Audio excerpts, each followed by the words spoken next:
क्या महिलाएं जनेऊ धारण कर सकती हैं? क्या उन्हें गुरुकुल में शिक्षा का अधिकार है? और क्या वो गायत्री मंत्र का उच्चारण करके पूजा कर सकती हैं? ये कई ऐसे सवाल हैं जो आज हमारी हिंदू बहनों के मन में आता है, क्योंकि जब आज स्त्री और पुरुष के बीच की बराबरी की बात की जाती है तो समाज के ऑलमोस्ट सभी संप्रदाय मत पंथ अपने मौलिक विचारों के कारण इसके विरोध में खड़े दिखते हैं। पुरानी प्रथाएं आधुनिक समाज की कसौटी में तौली जाने लगी हैं। आवाजें पुरानी रूढ़िवादी पद्धतियों के खिलाफ अब बुलंद हैं। अब समय इक्वालिटी और जस्टिस का है। अब समय उस वास्तविक धर्म को समझने का है जिसे हमें ऋषि मुनियों ने दिखाया था। नमस्ते दोस्तों, आप सभी का हाइपर क्वेस्ट के एपिसोड नंबर 80 में स्वागत है। दोस्तों, आज की वीडियो में हम अपने सनातन वैदिक परंपरा में स्त्रियों के अधिकारों की चर्चा करेंगे और बहुत से महत्वपूर्ण प्रश्नों को कि बालिकाएं जनेऊ धारण कर सकती हैं कि नहीं, क्या गायत्री मंत्र का उच्चारण कर सकती हैं, क्या गुरुकुल में बालकों के साथ शिक्षा ग्रहण कर सकती हैं कि नहीं, इन सभी प्रश्नों के उत्तर को जानने का प्रयास करेंगे। तो दोस्तों, बिना किसी विलंब के आज के विश्लेषण को प्रारंभ करते हैं।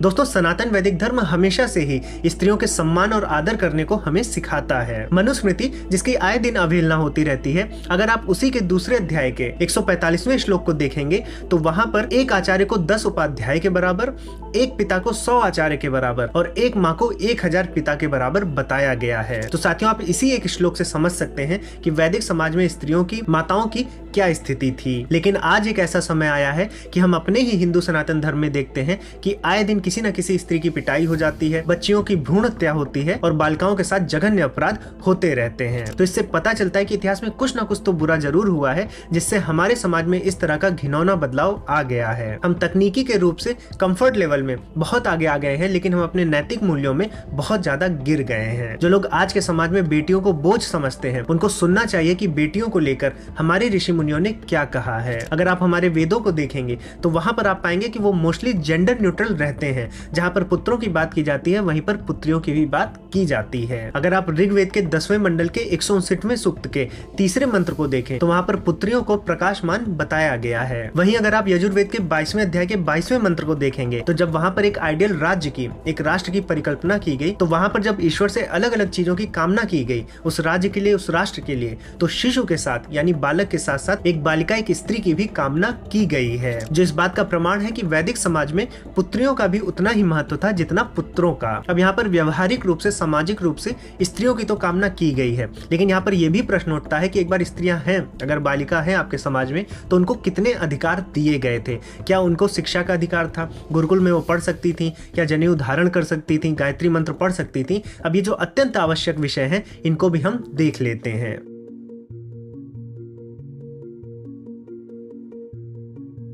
दोस्तों, अगर आपको इस प्रश्न का स्पष्ट उत्तर चाहिए कि स्त्रियां जनेऊ धारण कर सकती हैं कि नहीं, तो हाँ, बिल्कुल कर सकती हैं, क्योंकि आप हमारे कई मंदिरों में देख सकते हैं कि देवताओं के साथ साथ देवियों को भी जनेऊ धारण करवाया जाता है। इनफैक्ट आज भी ऐसे संप्रदाय हैं हिंदू सनातन धर्म में, जैसे आर्य समाज है या गायत्री परिवार है, वो स्त्रियों के यज्ञोपवीत संस्कार का समर्थन करता है। और केवल संप्रदाय ही नहीं, अगर आप हिंदू सनातन धर्म को भी देखें तो महाभारत काल तक ऐसे आपको अनगिनत सबूत मिलेंगे जहाँ पर स्त्रियों ने यज्ञोपवीत संस्कार किया है। यदि आप वाल्मीकि रामायण के सुंदरकांड में जाएं और वहां पर 14वें सर के 49वें श्लोक को देखें तो वहां पर सीता माता द्वारा अग्निहोत्र करने का वर्णन भी मिलता है। ऐसे ही आप हमारे धर्मशास्त्रों और धर्म सूत्रों में जाएंगे तो वहां पर भी ये प्रावधान दिया गया है। अगर आप हारित सूत्र को देखें तो वहां पर बताया गया है कि जो स्त्री वेदों का पठन पाठन करती हैं तो ब्राह्मण की ही तरह ब्रह्मचारिणी कहलाती हैं और उन्हें भी जनेऊ धारण करने का, वेदों को पठन पाठन करने का, मंत्रों को पढ़ने का अधिकार दिया गया है। वहीं पर अगर आप यम स्मृति को देखेंगे तो वहां पर भी स्त्रियों को वेदों का पठन पाठन करने के लिए, ब्रह्म विद्या ग्रहण करने के लिए एलिजिबल बताया गया है। तो जब हमारे धर्मशास्त्र, धर्मसूत्र,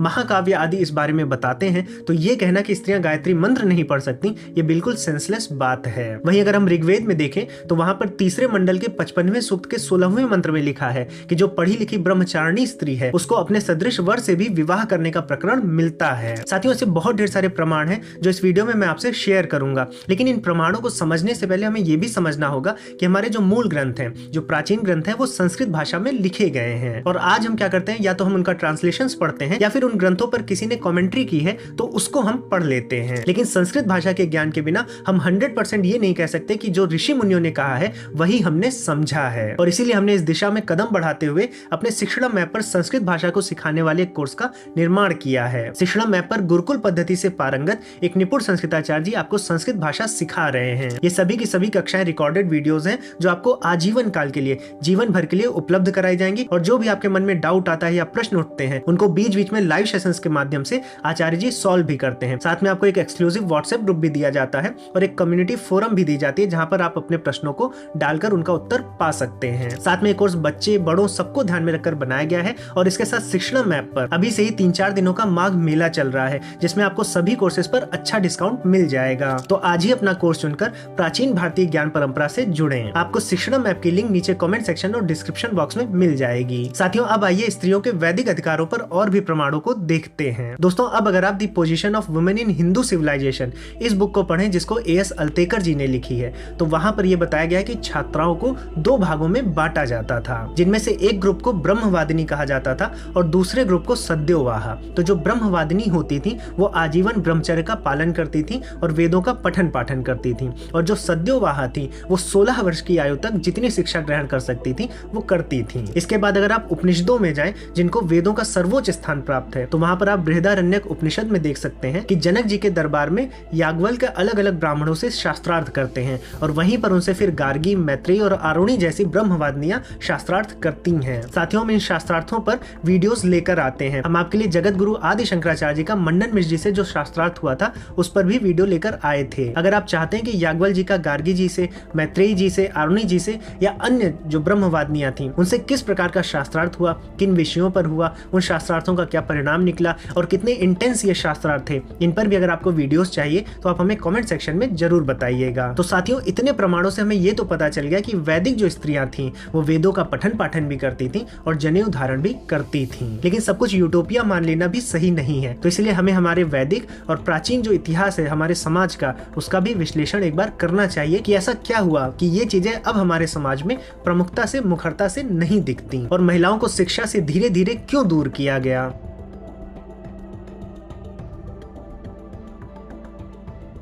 दोस्तों, 2022 के वर्ल्ड बैंक डेटा के अनुसार आज भारत में फीमेल लिटरेसी रेट 68% के आसपास है और अगर आप 40-50 साल पहले चले जाएं तो ये लिटरेसी रेट 20-25% के ही आसपास था। तो ऐसा क्या हो गया भारतीय समाज में कि जहां पर स्त्रियां ब्रह्मवादिनी बन सकती थी, वेदों का पठन पाठन कर सकती थी, वो अचानक से 20-25% की लिटरेसी रेट पर आ गई। तो साथियों, जब हम इसमें डीप रिसर्च करते हैं तो हमें एक मेजर रीजन पता चलता है और वो है विवाह की उम्र का घटना। अगर आप देखें तो हमारे वैदिक समाज में 16 से 17 वर्ष की आयु थी जिस पर बालिकाओं का विवाह होता था। लेकिन जब हम 300 BC के बाद आते हैं तो हम देखते हैं कि 16 वर्ष से ये आयु घटकर 13 वर्ष की कर दी गई। तो जैसे जब आयु घटती है विवाह की, तब स्त्रियों के लिए शिक्षा बहुत कठिन हो जाती है। आज के भी हम समाज में देखते हैं जिन स्त्रियों का विवाह जल्दी कर दिया जाता है 17, 18, 19 वर्ष की आयु में या 20 वर्ष की आयु में, तो उनके लिए एजुकेशन की अपॉर्चुनिटीज कम हो जाती है। फिर उनको उतनी फ्रीडम नहीं मिल पाती है अपनी एजुकेशन को परस्यू करने के लिए, क्योंकि घर समाज में फिर वो बहुत ढेर सारी जिम्मेदारियों में बंध जाती हैं। अगर आप 300 BC के बाद गुप्त काल तक देखें तो जब बालिकाओं का विवाह 12-13 वर्ष की आयु में होता था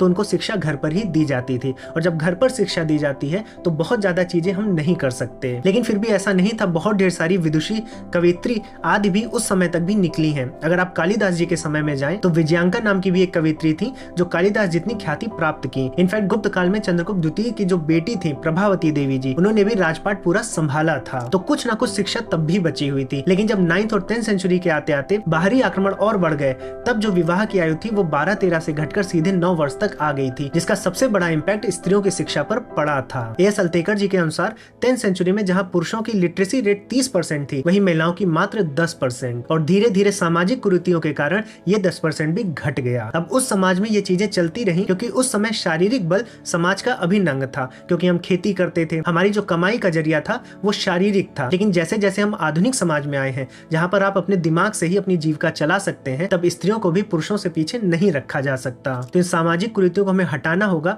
जो हमारा वास्तविक धर्म है वेदों और उपनिषदों का, उसे ग्रहण करके स्त्रियों को पुरुषों के बराबर लाना होगा। तो साथियों, इस वीडियो के माध्यम से आपको पता चला होगा कि हाँ, स्त्रियों को भी वेदों को पढ़ने का अधिकार है। जब वेद पढ़ सकते हैं तो मंत्र भी पढ़ सकते हैं, गायत्री मंत्र भी पढ़ सकती हैं, और यज्ञोपवीत संस्कार के भी मैंने प्रमाण दे दिए हैं। और साथियों, अगर आपको संस्कृत भाषा सीखनी है या हिंदू दर्शनों को पढ़ना है, जो हमारे सनातन धर्म के मूल विचार है, जिनके कारण सनातन धर्म को विश्व में जाना जाता है, तो आप हमारे शिक्षण ऐप पर अलग अलग कोर्सेज को लेकर इस ज्ञान परंपरा से जुड़ सकते हैं। अगर आपको ये वीडियो पसंद आई है तो लाइक बटन पर जरूर क्लिक करें और अपने दोस्तों में, अपने परिवारजनों में जरूर साझा करें। और अगर चैनल को सब्सक्राइब नहीं किया है तो चैनल को भी सब्सक्राइब कर लें। दोस्तों, अब मैं दूंगा इस वीडियो को यहीं पर विराम। अब मैं मिलूंगा एक नए टॉपिक के साथ नई वीडियो में। तब तक के लिए जय श्री राम।